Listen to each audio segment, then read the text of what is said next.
Assalamualaikum warahmatullahi wabarakatuh. Kami dari kelompok 3 ingin memaparkan materi terkait implementasi SPK dalam sektor publik, studi kasus sistem pengendalian lalu lintas di Kota Makassar. Kami dari kelompok 3 berjumlah 5 orang. Yang pertama itu ada Nabil Ihsan, yang kedua Ahmad Syahid, yang ketiga Fairuz Zuhdi, yang keempat Aden Lutfil, dan yang kelima saya sendiri, Makbul M. Kami akan membahas tentang pengenalan SPK dalam sektor publik, studi kasus implementasi SPK, dan solusi untuk mengatasi masalah, serta kami akan merangkum kesimpulan dan rekomendasi. Dipersilakan untuk rekan saya untuk memaparkan materi. Baiklah, SPK merupakan sistem yang membantu pengambilan keputusan di pemerintahan dengan cara menyajikan analisis berdasarkan data yang tersedia.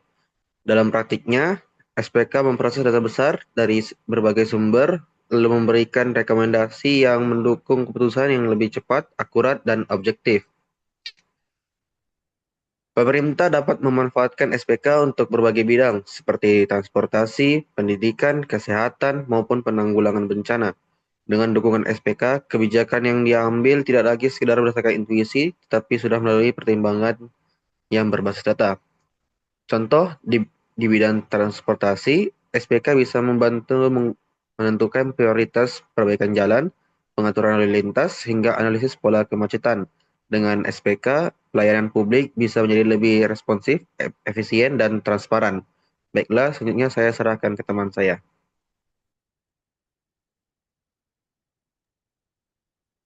Baik, pada slide ini saya akan membahas tentang studi kasus implementasi SPK.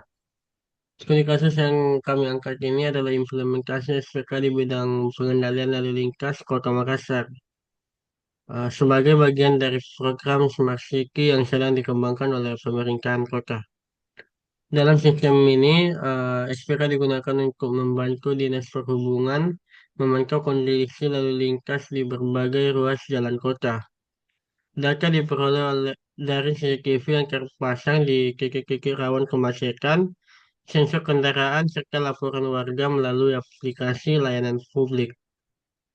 SPK ini menganalisis kepadatan lalu lintas secara real-time dan memberikan rekomendasi penyesuaian lampu lalu lintas secara otomatis untuk mengurangi kemacetan. Selain itu, petugas juga mendapatkan peringatan dini jika terjadi kecelakaan atau penumpukan kendaraan di suatu area. Nah, salah satu contoh keberhasilan sistem ini kita dapat melihat di kawasan Jalan Petarani dan Jalan Perintis Kemerdekaan, di mana waktu tempuh kendaraan menjadi lebih singkat dibanding sebelumnya. Kemudian SPK ini juga membantu tim lapangan bergerak lebih cepat karena mendapatkan informasi langsung dari dashboard sistem. Selanjutnya akan dijelaskan oleh teman saya.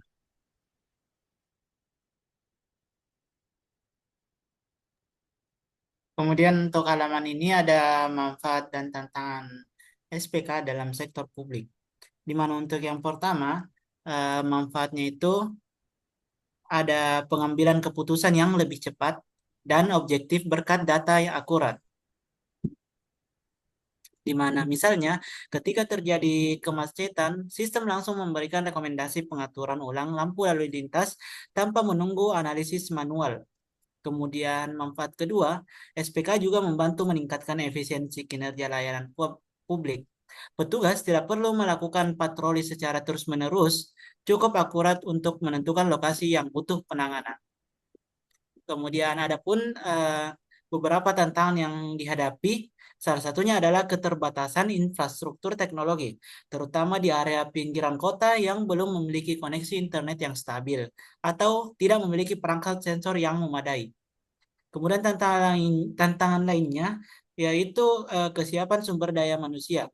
Beberapa petugas masih perlu pelatihan untuk memahami sistem dan membaca data yang disajikan oleh SPK, di mana agar rekomendasi dari sistem dapat diterapkan dengan benar di lapangan. Selanjutnya saya serahkan ke teman saya. Kesimpulan dan rekomendasi. Yang dimana kesimpulan pada pertemuan kali ini adalah SPK di Kota Makassar terbukti efektif membantu pengaturan lalu lintas, mengurai kemacetan, dan meningkatkan koordinasi antar instansi.